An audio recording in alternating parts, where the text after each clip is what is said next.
Hello बच्चों, कैसे हो आप सभी। आप सभी का स्वागत है आपके ही अपने channel maths with Gaurav class 11 के अंदर। आज के इस वीडियो के अंदर हम करने वाले हैं एक्सरसाइज नंबर 14.1 का क्वेश्चन नंबर सेकंड। क्या कहता है, ध्यान से सुनना कि एक डाइस को थ्रोन किया गया, मतलब एक डाइस को थ्रोन उछाला गया, रोल्ड किया गया, जो भी बोल सकते हो। Describe the following events, in following events को बताना। जब एक डाइस को उछाला गया तो एक इवेंट हुआ, इस इवेंट का सैंपल स्पेस बना दो फटाफट से। 1 2 3 4 5 6, ये हो गया सैंपल स्पेस। हाँ भैया, अब कुछ इवेंट दे रखे हैं, टोटल 6 दे रखे हैं, ABCDEF। तो इस इवेंट की सैंपल स्पेस को भी बनाते हैं। आओ, सबसे पहला इवेंट क्या कहता है कि नंबर जो होना चाहिए लेस देन 7 होना चाहिए। तो मुझे तो ये सारे नंबर्स जो भी है सैंपल स्पेस के अंदर, ये सारे के सारे लेस देन 7 ही है। तो इस ए इवेंट का जो सैंपल स्पेस बन जाएगा ये पूरा यही बन जाएगा। हाँ भैया, एकदम सही। अब बी देखो, बी क्या है भैया, अ नंबर ग्रेटर देन 7, 7 से बड़ा नंबर होना चाहिए। भैया कोई नहीं है, टोटल सैंपल स्पेस में ही 6 है। 1 2 3 4 5 6, 7 से तो कोई बड़ा ही नहीं है, तो इसका मतलब 7 से बड़ा ही कोई नहीं नंबर है। तो भाई ये इवेंट एम्प्टी होगा, कोई एलिमेंट नहीं होगा इसके अंदर। आया समझ में? हाँ भैया समझ में आ गया, कोई इवेंट इसके अंदर नहीं होगा।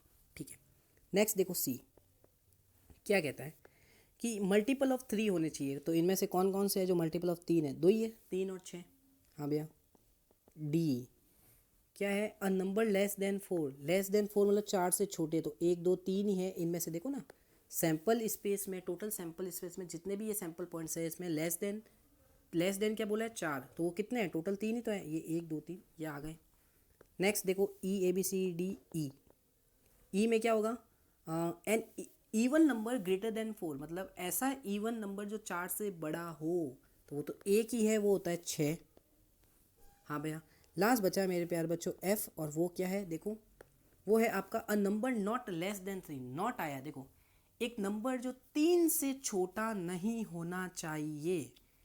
एक नंबर जो 3 से छोटा नहीं होना चाहिए। तो इसमें कौन कौन से आएंगे ध्यान रखना, इसमें 3 भी आएगा। वह नंबर जो 3 से छोटा नहीं होना चाहिए। क्या 3 से छोटा है? नहीं भैया, तो 3 भी आएगा, 4 भी आएगा, 5 भी आएगा, 6 भी आएगा। ध्यान देना, नॉट लगा है भाई लोग, नॉट लगा है, इस पर फोकस करना। ठीक है भैया, ये बन गए, मैंने सारे के सारे इवेंट के सैंपल स्पेस बना दिए।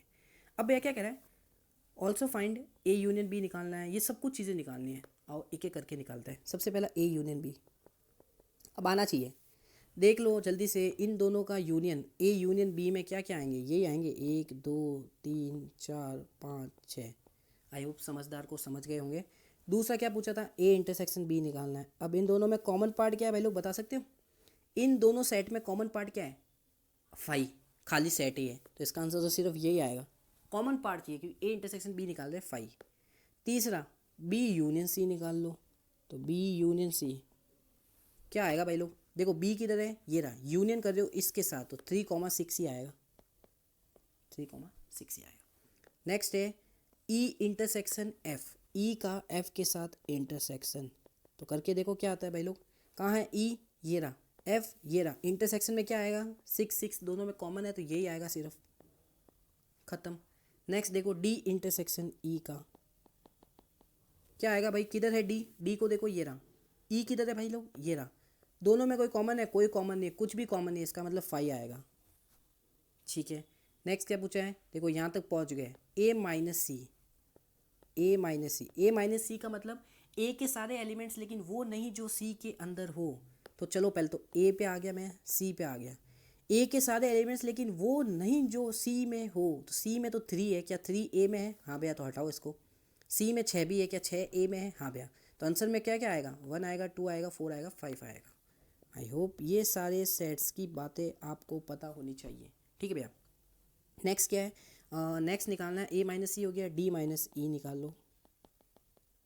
ठीक है, डी के सारे एलिमेंट्स लेकिन वो नहीं जो ई में हो। तो डी को टैकल करो, ई को टैकल करो। तो ई में तो 6 है, लेकिन इसमें तो 6 ही नहीं, मतलब है ही नहीं, ख़त्म करो। तो डी के सारे एलिमेंट्स तो ये का ये आ जाएगा, 1 2 3 आ गया। हाँ भैया, इतना समझ में आ गया, कोई डाउट नहीं है। अब भैया आगे क्या है देखो यार, नेक्स्ट क्या पूछा है? E intersection F dash, E intersection F dash निकालना है। तो आओ, ई इंटरसेक्शन एफ डैश निकालना है। अपने पास देखो ई है, ई है, ये रहा ई, लेकिन अपने पास एफ डैश का कोई सैंपल स्पेस या सेट नहीं है। तो एफ एफ तो है, तो एफ डैश का कैसे निकालोगे? भैया आपने बताया था कि एफ के अंदर जितने भी सैम्पल पॉइंट, ये सारे जितने भी सैम्पल पॉइंट है, ये जितने भी एलिमेंट है, इसके अलावा जो भी सैम्पल स्पेस के अंदर एलिमेंट होते हैं वो सारे के सारे आपके एफ डैश में आ जाएंगे। तो 3 4 5 6 को हटाओ, 3 4 5 6 को हटाओ, कितने बचे 1,2, ये आपके सेट में आएगा। समझ में आ गया। अब क्या करना है भैया, ई तो ये रहा भैया, एफ डैश तो ये रहा, इन दोनों का इंटरसेक्शन मतलब कॉमन पार्ट कुछ भी नहीं आ रहा है। देखो ना, इसमें 6 आ रहा है, इसमें 1,2 आ रहा है, तो कुछ भी नहीं आ रहा है तो 5 आ जाएगा। सिंपल सा खेल है, इतना ईजी। हाँ भैया नेक्स्ट देख लो, एफ डैश, एफ डैश तो आपने ऊपर अभी तो निकाला, ये रहा 1,2। क्या छोटी बात करते हो भैया, इतना से था। हाँ भैया इतना से था। आई होप समझ में आया। तो इस वीडियो को लाइक करना, चैनल को सब्सक्राइब करना, और मिलते हैं नेक्स्ट वीडियो के अंदर नेक्स्ट सॉल्यूशंस के साथ। तब तक के लिए जय श्री राम।